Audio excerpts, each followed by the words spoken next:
Hello and welcome back. Here we are again. I thought this evening a simple tarot spread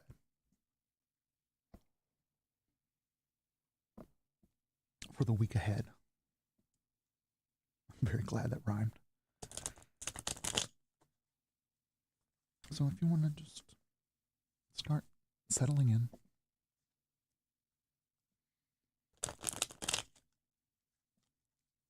We'll treat each card as a prompt to think on.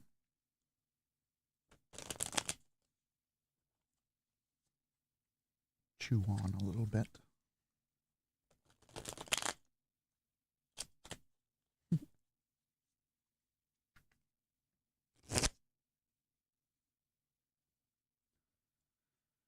Maybe I'm just living out my ASMR fantasies at this moment.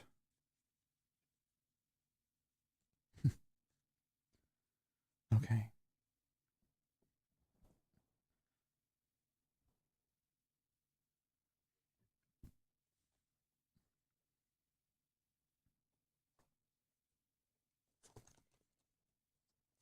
What do we have first?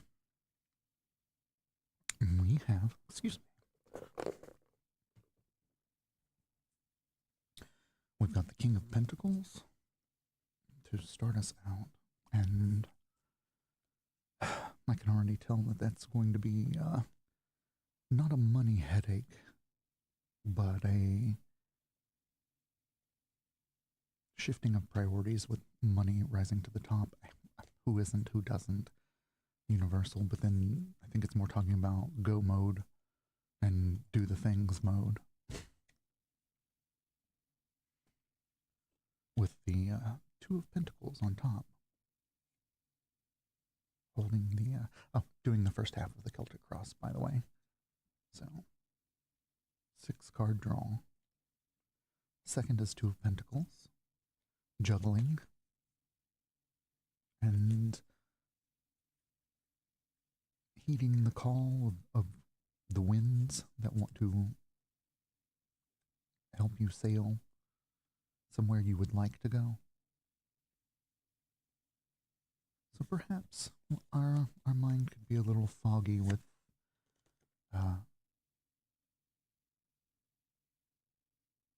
what we want to be doing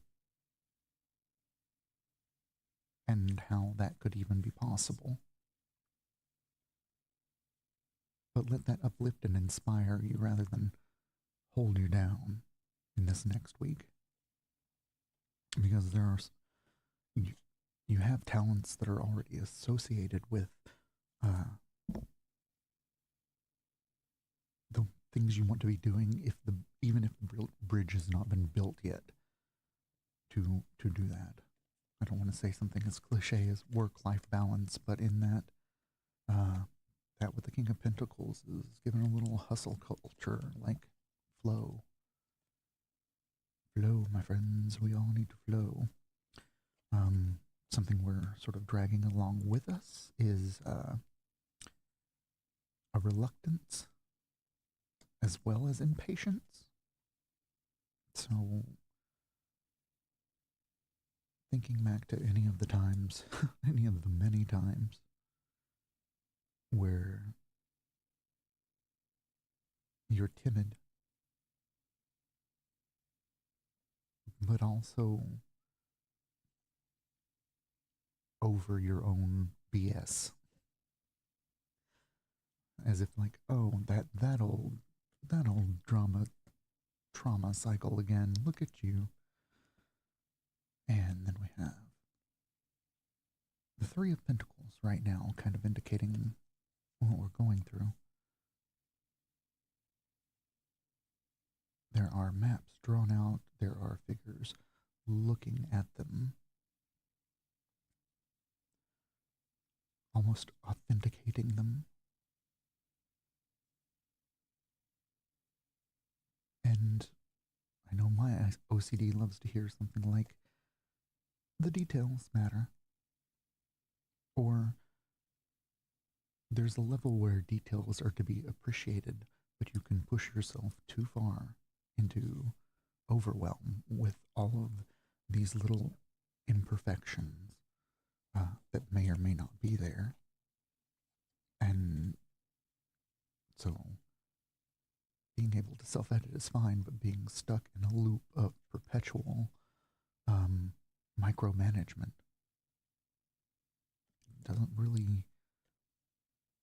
doesn't seem to serve us so well in this next week. The doing the things, yes. Adding a little flair here and there, this detail, that detail, for the avid viewer. But not letting that become a trap.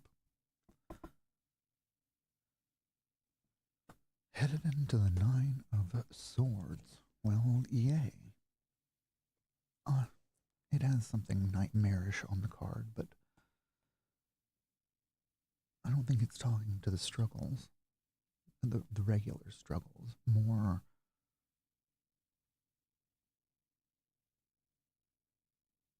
a call for,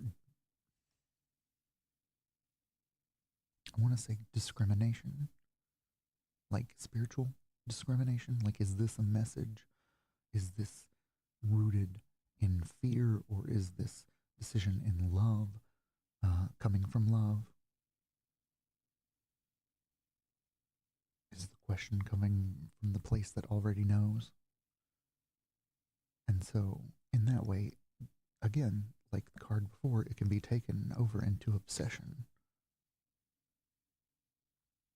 And this isolation and loneliness,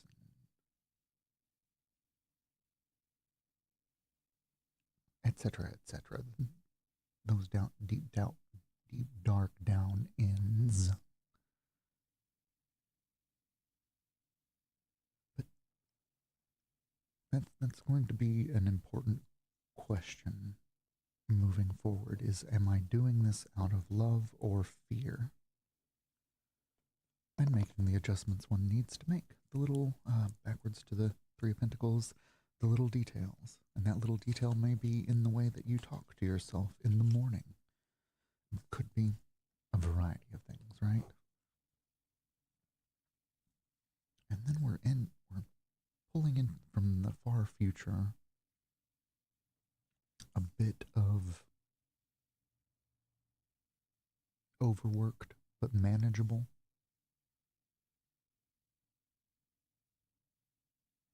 Of that, you're almost there, almost out of the woods and into the edges of town.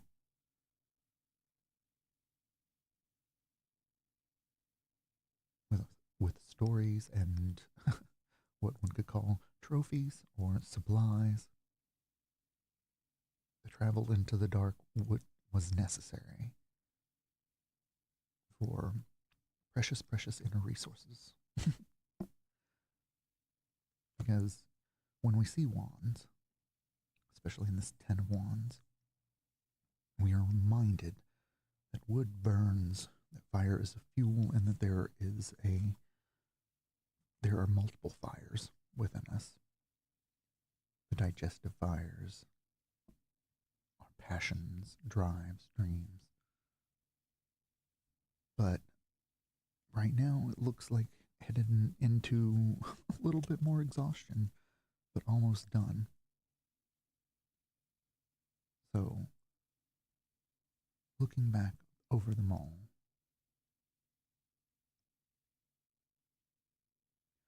where could you be more locked in when it comes to your finances?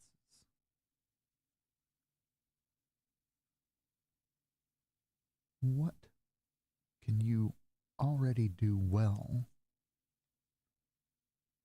that you could bring with you as you travel the week ahead?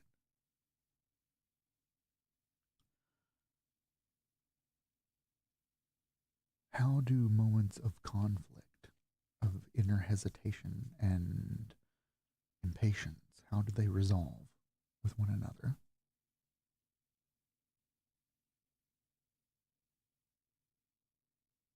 And what might that teach us about other aspects of where we've been and where we're headed? How many details are too many details? When is it time to walk away from the painting and let it dry? Ask yourself, am I doing it out of fear or am I doing it out of love? Where could those be misconstrued?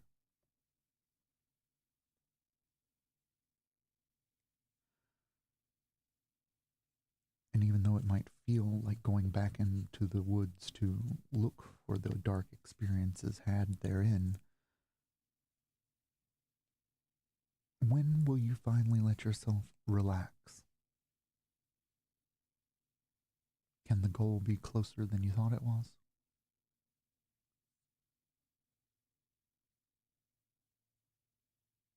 What will help you over this next leg of your journey?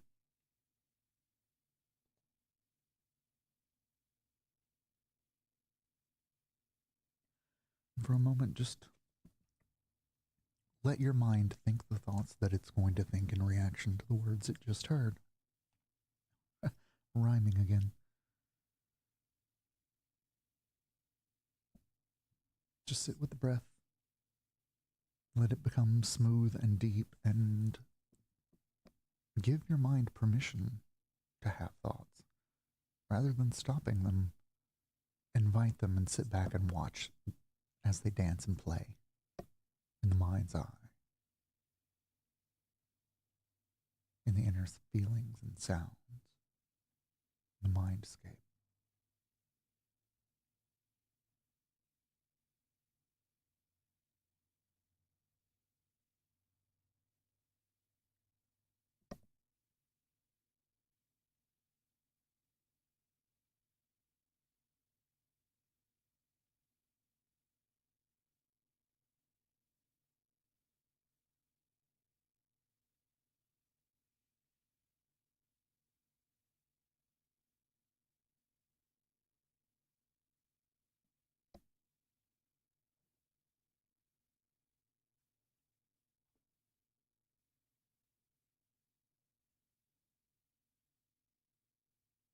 Where are you?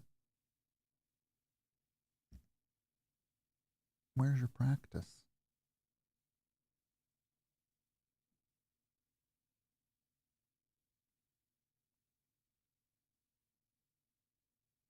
Maybe you would like to watch the thoughts a little more as they come and they go, or maybe you want to drift off to sleep and slumber. Maybe you need to come back to yourself in the here and the right now.